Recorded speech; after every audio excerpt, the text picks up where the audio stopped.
These obligations will sometimes conflict with what you feel like doing in the moment.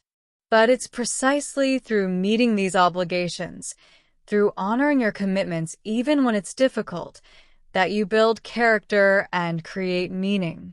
This doesn't mean you should be miserable or that suffering is inherently valuable. It simply means recognizing that a good life involves both pleasure and purpose, both enjoyment and effort. The key is to find meaning in your struggles rather than seeing struggle as something to be avoided at all costs.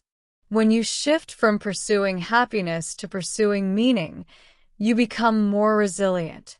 Setbacks and difficulties no longer derail you because you understand them as part of a larger journey. You're able to endure temporary discomfort because you're focused on a greater goal. And paradoxically, this often leads to more sustained happiness than the direct pursuit of happiness ever could. Rule 3. Tell the truth, or at least don't lie. Honesty is a cornerstone of a well-lived life, yet we live in a world saturated with deception. We lie to others, we lie to ourselves, and we've become so accustomed to dishonesty that we often don't even recognize when we're doing it. The lies we tell others come in many forms. There are the obvious lies, where we deliberately deceive someone for our own benefit. But there are also more subtle forms of dishonesty. The things we don't say, the truths we withhold, the ways we present ourselves as different from who we really are, the exaggerations and minimizations that distort reality. These lies might seem harmless or even necessary in the moment, but they accumulate over time to create a profound disconnection between your inner reality and your outer presentation. When you habitually lie, you begin to lose track of what's true. You build a version of yourself that exists only in your false presentations, and you become increasingly alienated from your authentic self. The lies we tell ourselves are perhaps even more damaging. We tell ourselves we're happy when we're miserable, that we'll make changes tomorrow that we know we won't make, that our problems are someone else's fault, that we're victims of circumstances rather than participants in our own lives. These self-deceptions protect us from uncomfortable truths, but they also prevent us from addressing the real issues we face. Telling the truth requires courage because the truth often has consequences. If you're honest about your dissatisfaction with your job, you might have to consider changing careers. If you're honest about your feelings in a relationship, you might face conflict or even the end of that relationship. If you're honest about your limitations, you might have to give up certain ambitions or self-images. But while honesty can be uncomfortable and even dangerous in the short term, dishonesty is corrosive over the long term. When you lie, you introduce chaos into your life and the lives of others. Lies have to be maintained, elaborated upon, defended. They create inconsistencies that generate anxiety and confusion. They damage trust, which is the foundation of all meaningful relationships. Moreover, when you're dishonest, you can't solve your real problems because you're not acknowledging what they actually are. If you lie to yourself about being content when you're actually deeply unhappy, you'll never take the steps necessary to improve your situation. If you lie about your role in a conflict, you'll never learn from your mistakes or repair the relationship. Telling the truth also means being precise in your speech. It means saying what you actually mean rather than speaking in vague generalities.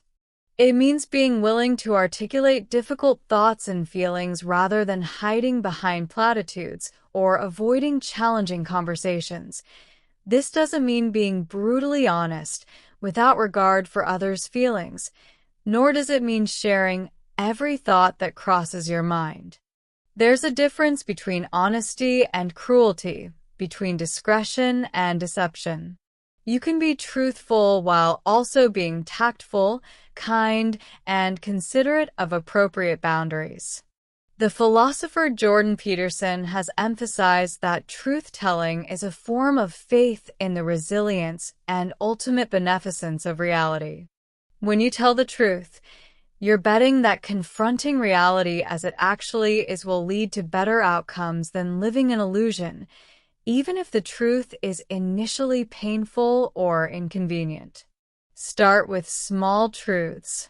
Notice when you're tempted to exaggerate or minimize. Pay attention to the lies you tell yourself. When you catch yourself being dishonest, pause and ask what you're trying to avoid by lying. Often, you'll find that you're trying to escape some discomfort or maintain some illusion about yourself or your life. As you practice truthfulness, you'll likely find that many of your fears about telling the truth were exaggerated. Yes, sometimes honesty has difficult consequences, but less often than you imagine.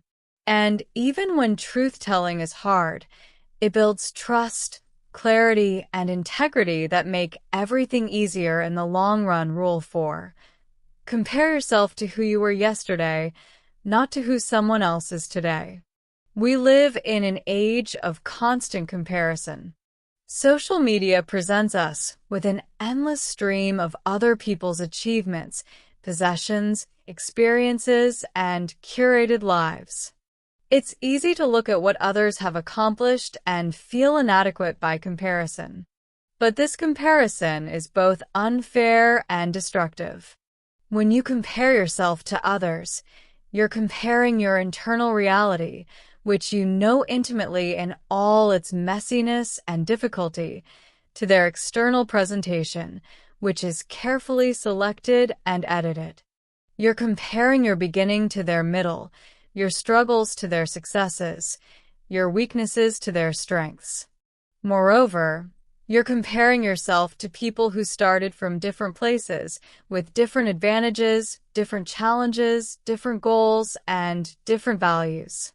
Someone else's path may be entirely unsuited to your circumstances, talents, or deepest aspirations. Their success may have required sacrifices you're not willing to make or values you don't share. The comparison game is unwinnable. No matter how successful you become, there will always be someone more successful. No matter how much you achieve, there will always be someone who has achieved more. If you measure yourself against others, you consign yourself to perpetual dissatisfaction.